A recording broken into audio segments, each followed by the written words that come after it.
Ito mga kabayolit, share ko sa inyo mga kabayolit ha, yung nangyari sa amin nung taong 2021, December, nung dumating yung bagyong Odette mga kabayolit. Natatandaan nyo pa ba yun, yung malakas na bagyo dito sa Cebu? Kahit saan naman siguro yun, Bandang Visayas, sobrang lakas ng bagyong Odette. Ito yung nangyari sa bahay namin mga kabayolit. Grabe, grabe.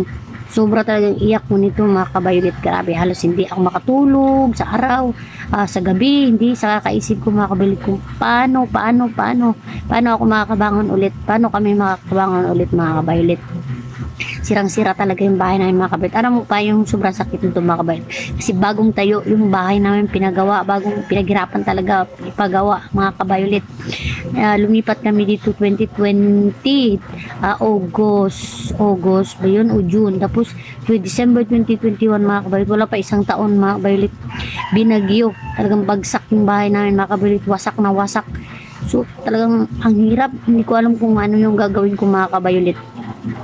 Alam mo ba mga kabayolit, nang lumapit kami sa government, sa gobyerno natin dito, naku, ni piso walang naitulong mga kabayolit.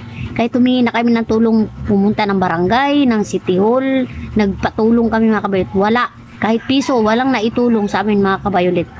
Alam mo mga kabayolit, sino yung tumulong sa akin? Yung mga kapatid ko, yung kapamilya ko mga kabayolit. Siguro kung hindi dahil sa kapamilya ko, mga kapatid ko, siguro dito mapapatay ulit ang bahay ng mga kabayolit. Naiiyak talaga ako kabayolit kapag naalala ko yung nangyari. Kapag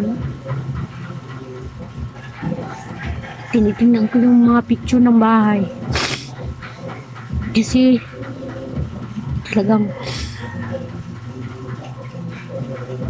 madaming utang, madami kaming nautangan dahil lang para mapagawa uli yung bahay. Pero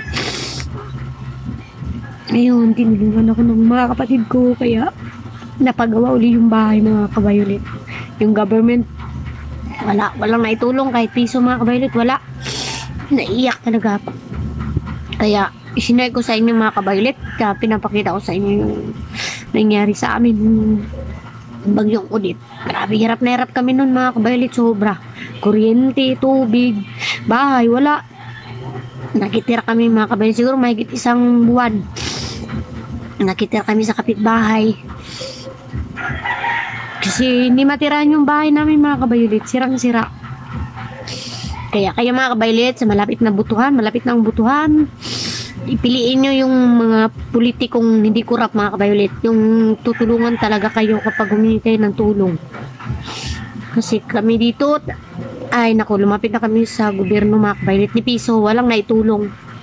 Kahit nagmakawa na ganito ang bahay, nasira, pinakita na yung picture, wala talaga mga kabayolit, wala kang mapapala sa gobyerno dito. Pero buti na lang yung mga family ko kabayolit, tinulungan kami, ayan, napatay ulit ang bahay, natirahan ulit namin mga kabayolit. Pero talagang grabe, ang hirap nun mga kabayolit. Grabe yung pagtiis. Yan, makita nyo mga kabayolit, sirang-sira yung bahay. Yan yung bahay namin nung bagyong Odette. Naiyak ako, pasensya na kayo mga kabayolit, naiyak talaga ako kapag naiisip ko yung nangyari. Sobrang talaga hirap na pinagdaanan ko. Ayan, makikita nyo naman sa bahay namin, no? Sirang-sira mga kabayolit. Sobra. Ngayon mga kabayolit, hindi pa rin naayos yung bahay. Hindi pa rin, pero at least natitirahan na yung bahay namin. Kahit hindi pa sobrang ayos, at least natitirahan na po. Yun lang mga kabayolit. Share my experience sa bagyong Odette year 2021.